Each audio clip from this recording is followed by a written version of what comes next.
afterwards.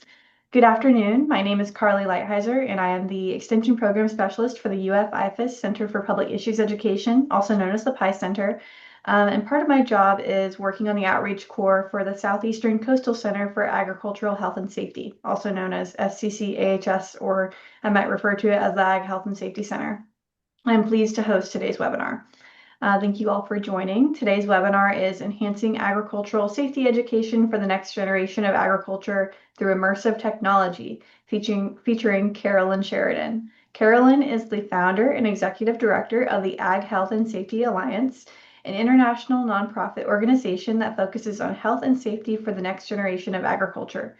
The project that she's presenting on today was supported through an SCC AHS pilot project program.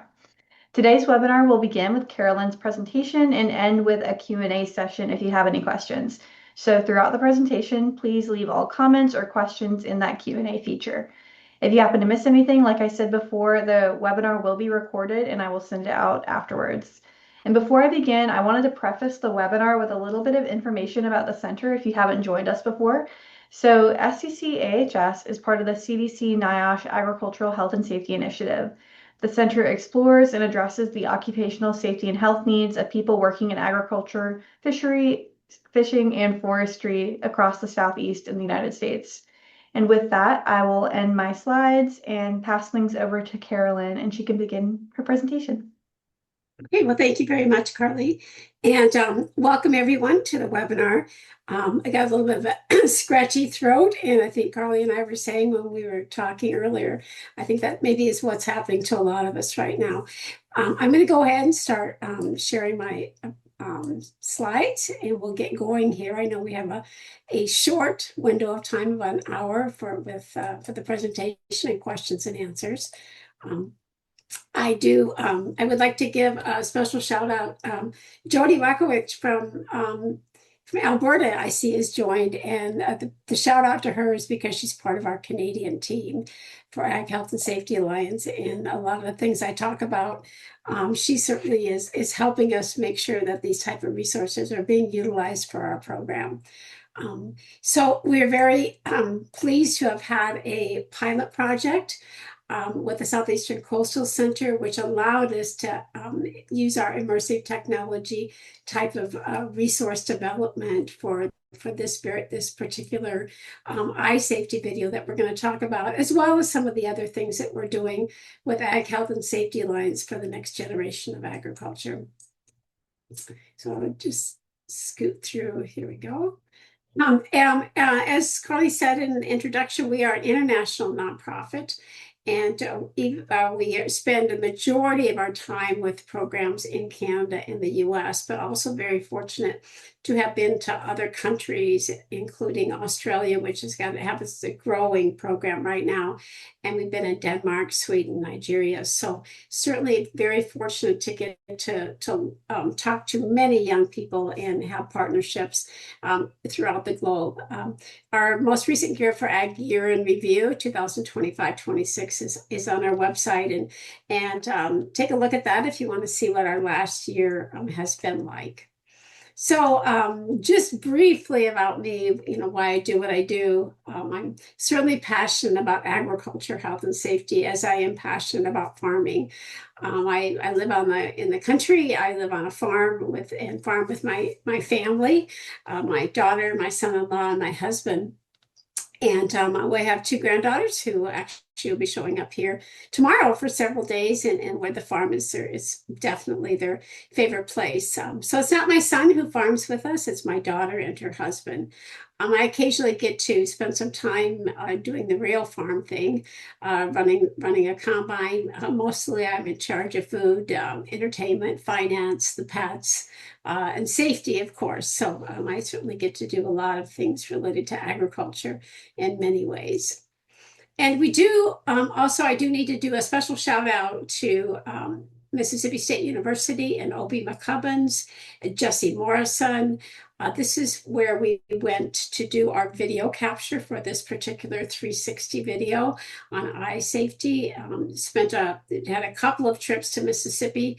I did some phenomenal work with some college students able to go back a couple times and preview the video, get feedback with focus groups. Jenna Gibbs, who was part of our team at that time, she also was very instrumental in our storyboarding. So just important to do shout outs to the people who make all of these things possible. I'd like to start by telling you a bit more about our Gear Up for Ag program, which reaches the next generation of agriculture, and that is predominantly college ag students, community colleges, tech colleges, four-year degrees, masters prepared, mostly agriculture. We occasionally kind of dip down into the high school groups, but not very often. They're in a different place in their life. So that the Gear Up for Ag program really is an interactive program. This particular document that I've pulled up on my screen is available on our website if you want to know more details. We have health and safety topics. We have some core topics, but we customize each program based on the location. For example, for in Alberta, we're certainly going to be thinking about what do those students need there versus when we're in Mississippi or Iowa.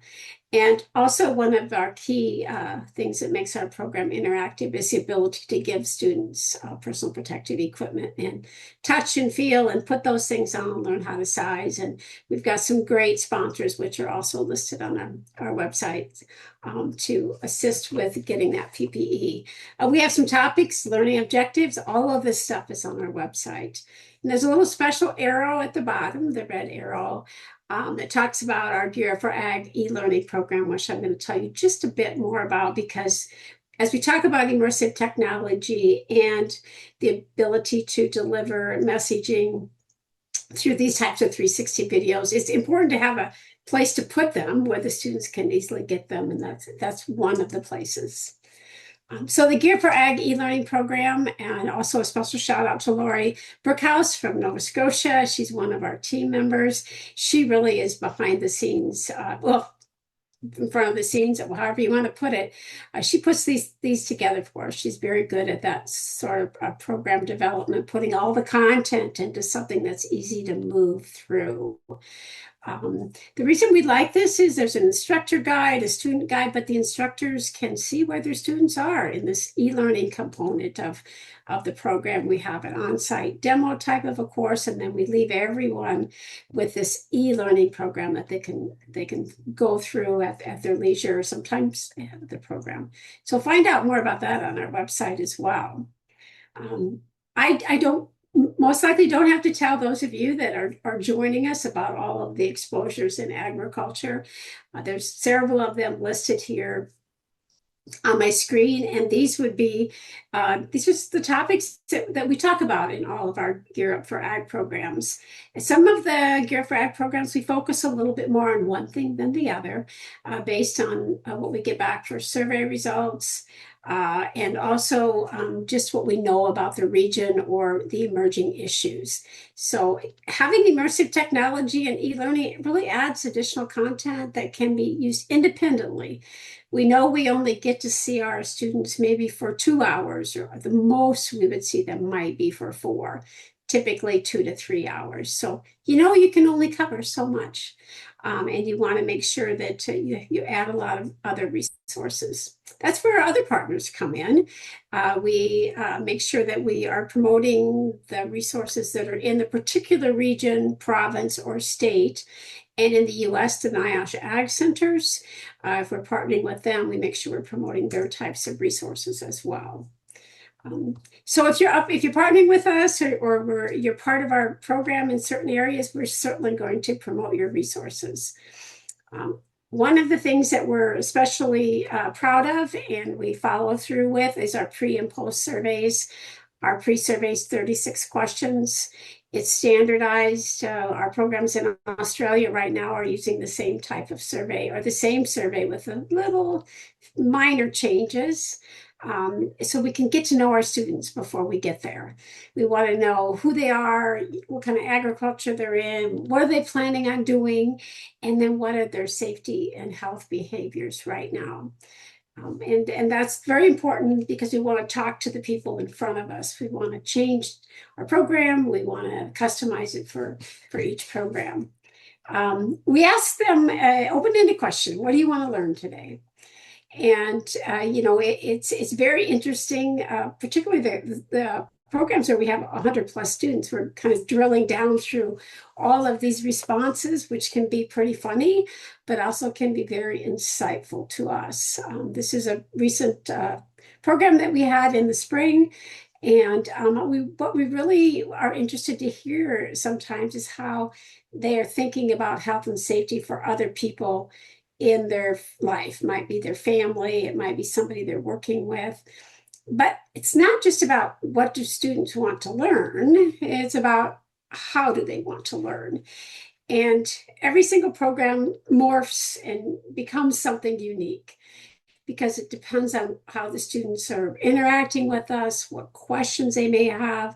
Some students like to read, some students like to listen, some students like to watch videos. So we're trying to find ways that we can reach our student population that's right in front of us. And then what about after we leave? What are we leaving them with? If you have a chance to check out our program review, the most recent one, 25, 26, you'll see some of our survey results. And it's very interesting when we get all done, what is it they've learned? What improvements can we see in that little short period of time? We understand true evaluation can take months and years, and we're trying our best to get things, get some results back in the period of time that we have. So take a look at that. The program is well received. Many students said they learned at least one or several useful things. So that's always good news. As I said, they get personal protective equipment.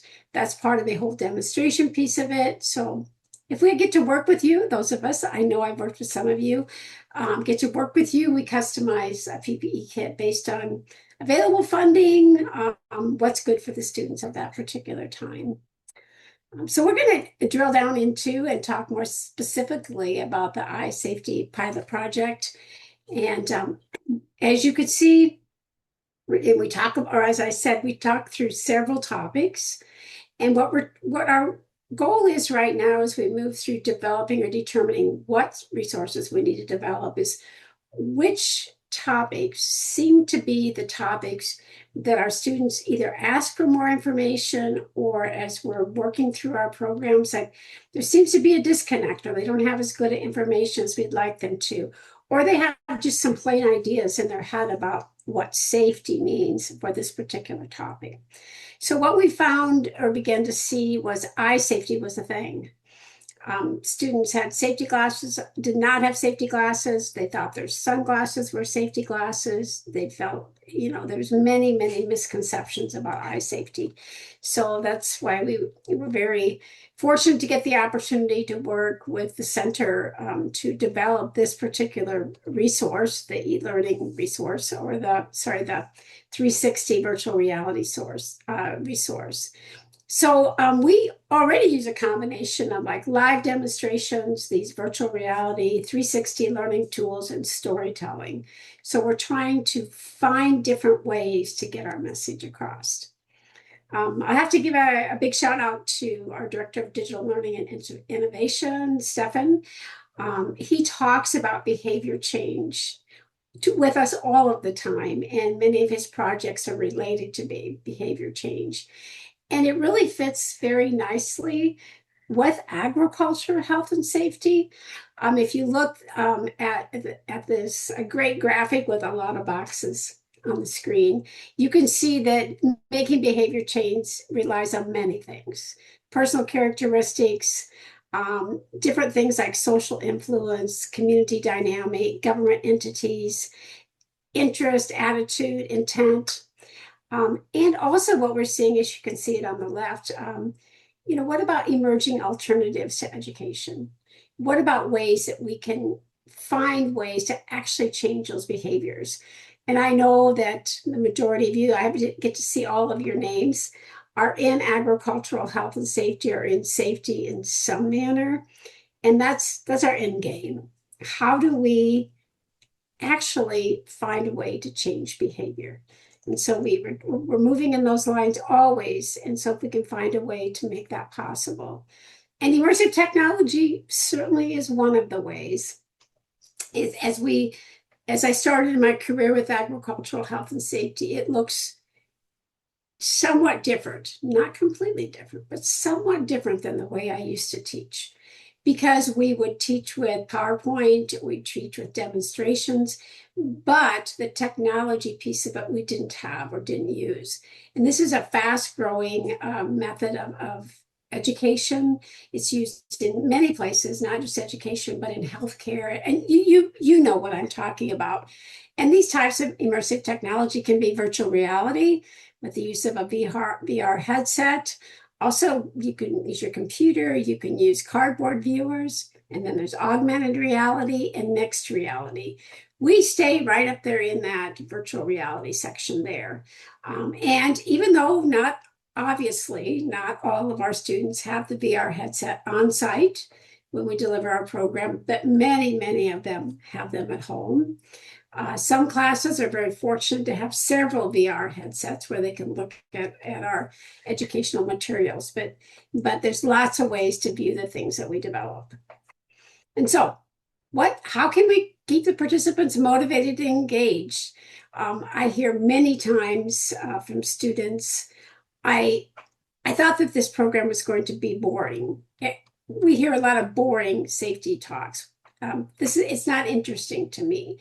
So how can we give them education, keep them motivated, engaged, and then help the participants experience and learn from dangerous situations like in agriculture without putting them in danger?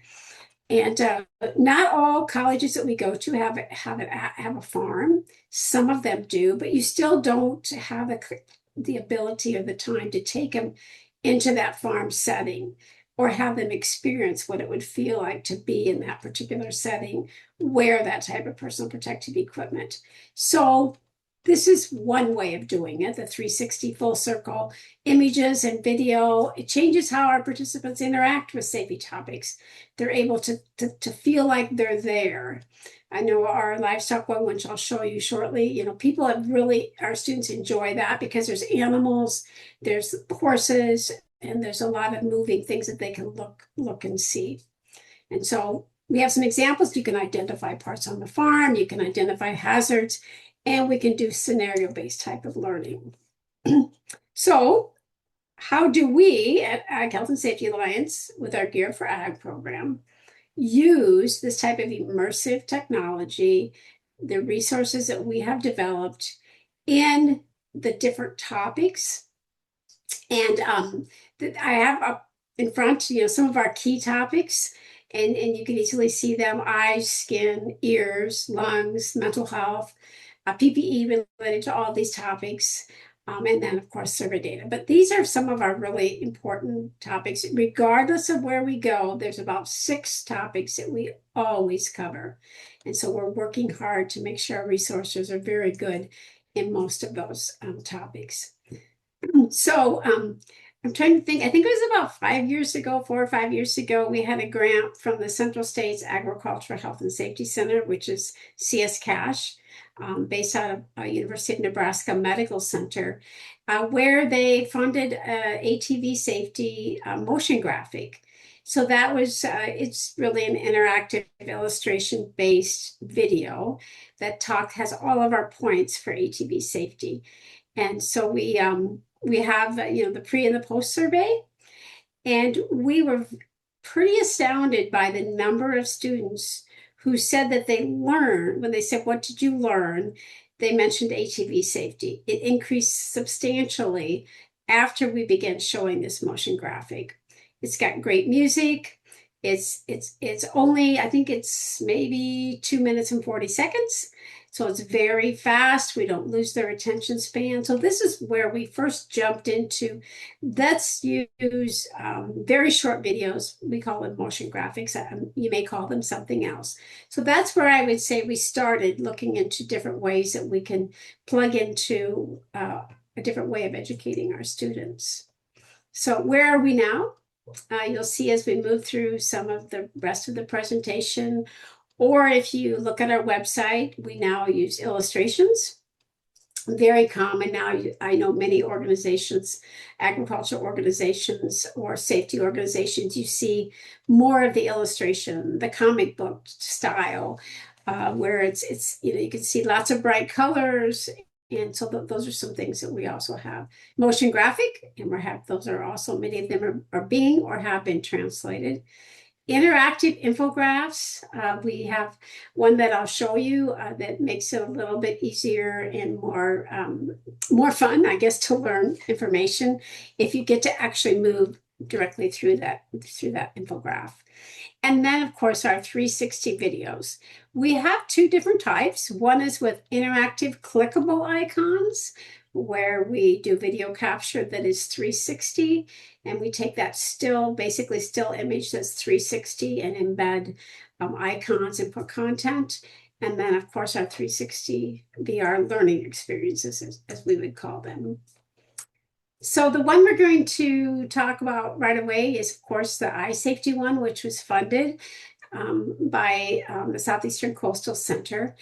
And that pilot, was over 18 months, which allowed us adequate time to develop the eye safety content, do our scripting, which is very important.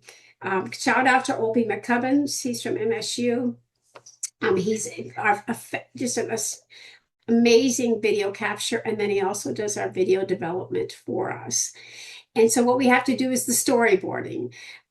Opie reminds us that he's the guy behind the camera. He's the guy putting it together, but we're the content managers. And so we need to give him what we want, but you also need to put it in a very succinct order.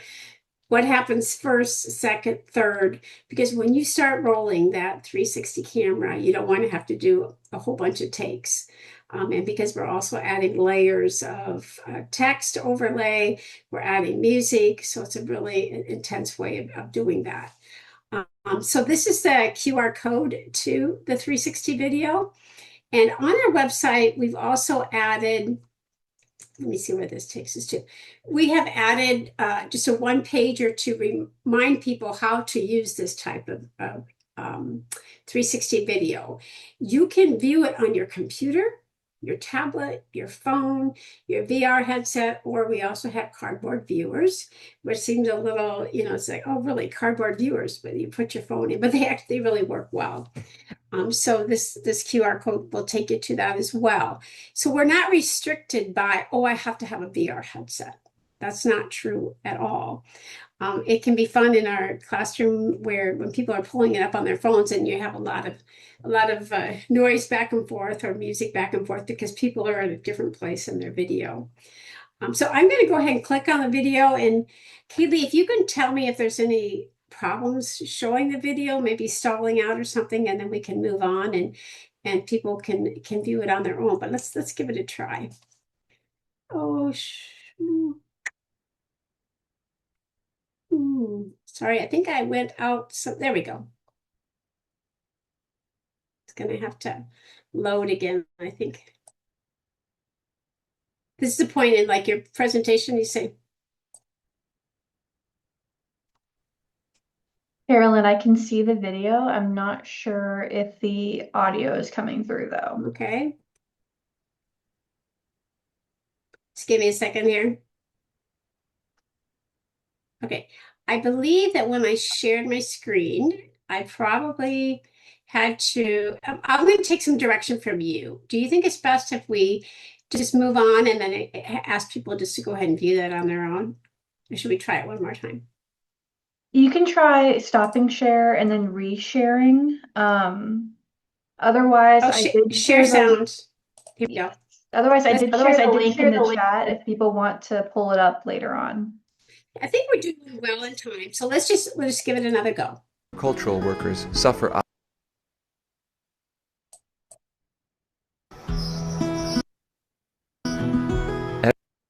Every year, many agricultural workers suffer eye injuries. These injuries can be serious and in some cases even lead to blindness. In the US, most eye injuries on farms. I think the problem is it doesn't want to go to full screen. You don't see it in full screen, right? No, I just see it on your slide. Flying debris, let me just, I'm gonna, I know a lot of, I know a lot of the people on this, Okay, go ahead, take your time. yeah, on the presentation, and they get it. They get where you have to like kind of sort your way through it. Let me just stop my share here again. And then I'm gonna pop out here and grab it because I think this is where you say, like, if you're in the front of a room, you say, talk amongst yourselves, that sort of thing. So we'll only ask you to talk amongst yourselves for just a second here, and then we'll see if I can grab it this way. Of course, when you're like preparing, it all works perfectly for you. So there you go. I am going to share my screen again, and I am going to show you where to find this on our website, because if I, when I'm not here in front of you and I say, just go look at it on our website. Here we go. Share again.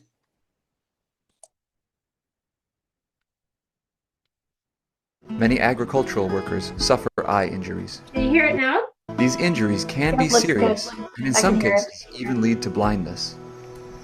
In the US, most eye injuries on farms come from flying debris, sharp pieces of metal, and plant material. The eyes are also vulnerable to chemical splashes from pesticides or fertilizers, infections from animal contact, and allergens like pollen. Consider UV protection with eye safety gear, since outdoor work in the sun's rays can cause serious long-term eye damage. There are several forms of eye protection in agriculture. Each serves a different purpose. I am going to stop right there. First, safety glasses. Safety glasses should always be ANSI. And partially because I think even if it's stalling out for me, it's going to stall out for you on your end. What I really wanted to show is the ability to look around, and that's what we like. Because we know people are easily distracted by, you know, your when you're doing a presentation, and also they want to see something else, that maybe you're doing your presentation and they're looking at a video and you want to say, let's look over here. Or else when they're looking at it themselves, they want to, you know, they get more out of it. I think if they can look around, they can see that there's a field over there. They can see this is a real life setting for the eye safety video. So that's one of the things that are great about the 360 videos. And we try to incorporate or make sure we're in a setting that really does look like a farm setting, which is part of, you know, the adds credibility as well. So please, if you can find it out on our Ag Health and Safety Alliance website.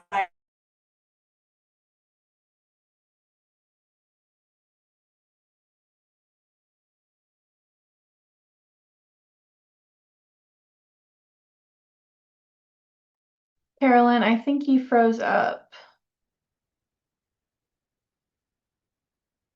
So maybe if you can hear me, you could try turning off your camera to see if that might help the bandwidth. But right now you are frozen and I cannot hear you.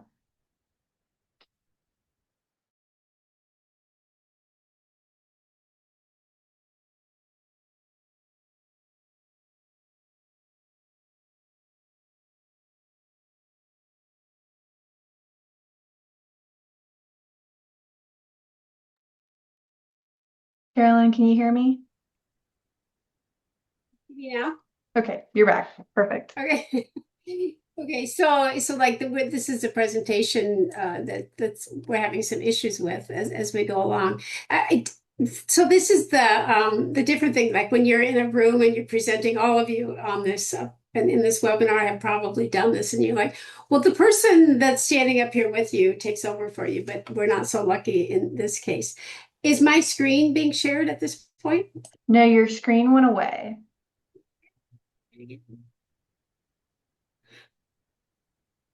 There we go.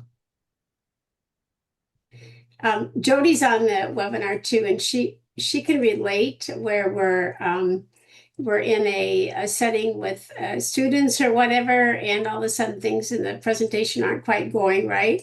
And so we just make do. Maybe we don't have any internet all of a sudden. So this kind of is reminiscent of that. So are you seeing everything okay, Carly? Yep, everything is good now. No more lagging. Right. Hopefully, Yep. fingers crossed. Yeah, okay, we're all good. Okay, so I'm going to move through some of the other resources that we have that would be considered immersive technology, or in our case, mainly the 360 VR types of immersive technology. One of the ones that we did very early on was our livestock handling, and that this one was also done at Mississippi State University and with OP McCubbins. And I would say, you know, hands down, this is one of the really most fun experiences I've had because we were dealing with livestock, excuse me, livestock, horses, and also doing live vaccinations on cattle and things such as that. So we have other types of livestock handling or zoonotic resources, which you can see to the bottom left with our avian influenza exposure dairy and poultry facilities. Those are more of your typical videos that we've done most recently. Also very well done, provide a lot of good information, high quality videos. But then the other two that I'll share with you are the ones that are the more immersive type of technology, meaning this one is the cattle handling. I believe this one is a little less than 4 minutes, 4 to 5 minutes, and it really walks very well through how to handle cattle. So that one is on our website as well. And this one is a different type. This one we have some money from UMash, Upper Midwest Agriculture, Safety and Health, where we developed some training materials for swine workers. This one is more where we went in and we did videoing, 360 video capture. And then you take that video capture and then you put icons in. So the icons are clickable. So as someone moves into this type of educational resource, you can do it on VR headset, you can do it on your phone, just like I said earlier.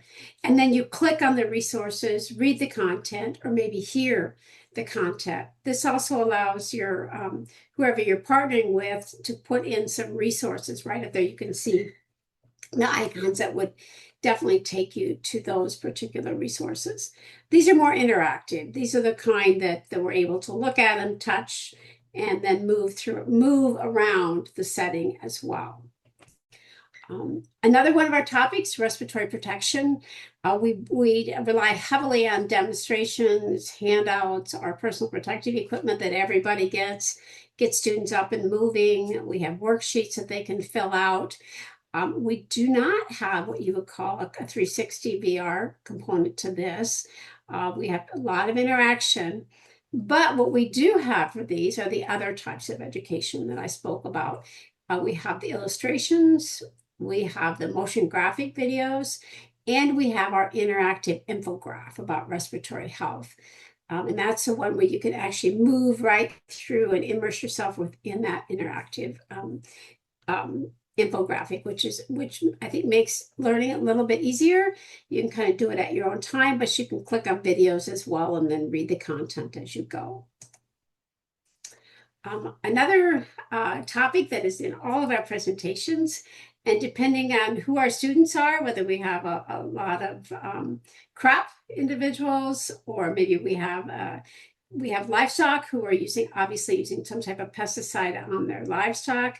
If we know that this is who our students are, then we're going to spend more time here talking about pesticides and also livestock handling as it relates to the application of the pesticides. And so we have, once again, we have a couple of, or at least, a couple of pesticide related illustrations. And then we have some 360 VR interactive demonstrations and interactive demonstrations as well.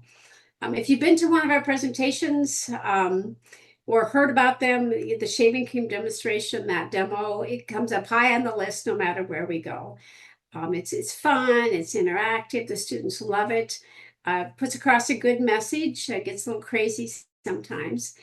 So in addition to that, though, we really do need to have good content because the goal of the interactive demonstration of, putting shaving cream on, donning and doffing a coverall and personal protective equipment doesn't always go as planned. They may not get the best idea of how to take off the coverall. So what we really want to make sure that we do is that we then follow up with after the presentation with a good resource that said, okay, excuse me, this is how you actually do it.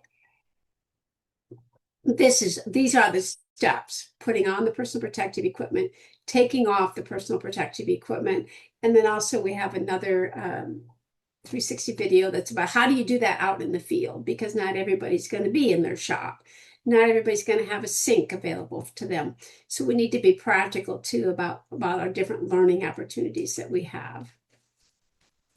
And then we have another one, identifying hazards, use of PPE.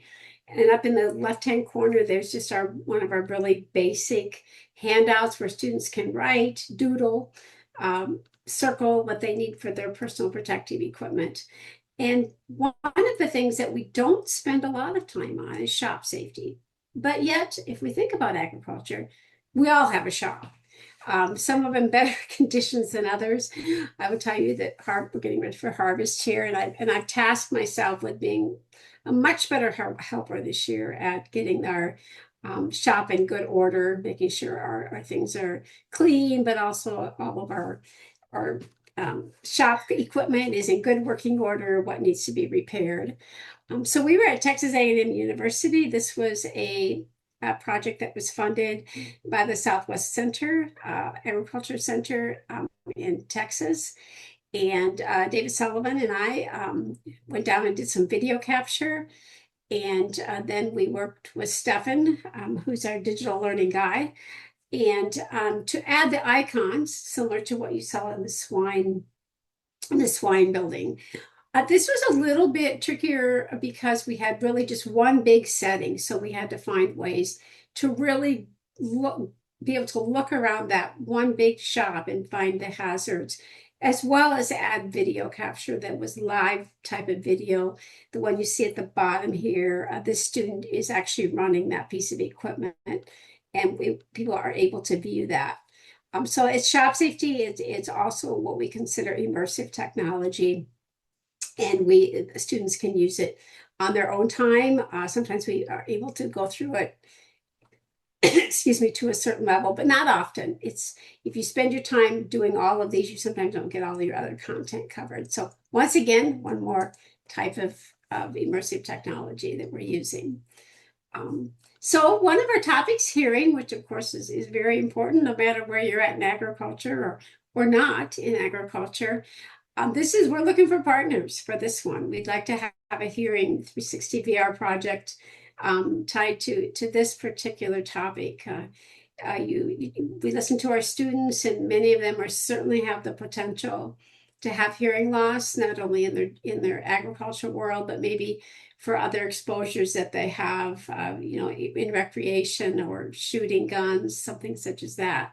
And so this is one that we're really excited to find a way to have a virtual reality type of experience for our students or anybody as a matter of fact. I'm also afraid to try to play this video, but I love this video if it actually it's on our YouTube channel, if it doesn't. But it's like, when is it that they get it? Like, when do the students get the message? And this was in Alberta, and this young man, and we were teaching hearing safety, which this is not immersive technology. It's nothing. It's just straight up demonstration with lots of kids having fun. And I don't know if I shared the second time with sound. Carly, you'll have to tell me if I didn't, but I cannot hear it now. So it was that. Did that come through, Carly? The noise did not, but I can see the video. Oh, shoot. I can We're see gonna, the captions. well, it was like we were trying to help him understand about hearing protection, and it was like, do you understand? Did you get it? Did you get when we have hearing protection and when you really know that it's in there correctly? And he was like, oh yeah, I got it. I got it. And so we're trying to find ways to change behavior by having that experience where they see it, they feel it, and maybe you can't be in that situation, but you understand it because you got to experience it differently. What one of the things that we ask our students at every single program at the very end is we have a post-it note activity, and we a long time ago we used like Google, like where you just enter, up on the screen, you add on your phone and it would pop up. But the post-it notes work a lot better. I feel like it's another way of interacting with your students. We come home with a lot of post-it notes where we're looking at those, or on that very day, we're like, oh, what did they learn? What is the one thing that they learned? And so this is the use of an immersive technology adds to content retention. We saw that very early on with the AT video.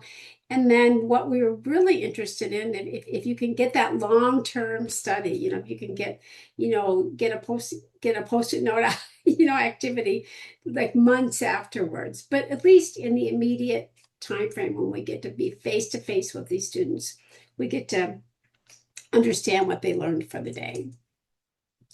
So what is our future direction? We're always trying to find ways to continue to be relevant, identify the needs, respond to those needs. We know there's lots of emerging issues that happen every year, many times of years, whether it's wildfire, smoke, whether you can name them, who's ever here on the webinar with me. Each of you may have your own list. Adaptable design of courses. We have changed our e-learning content again this year, adding more behavior type of change questions or knowledge checks, making it easier to get to. And then also occasionally there will be something go wrong and you don't get to be there. Perhaps there was a students were unable to be at the class, so you want them to have the e-learning, or perhaps we were unable to get there. They didn't have time for us. We didn't fit into their syllabus.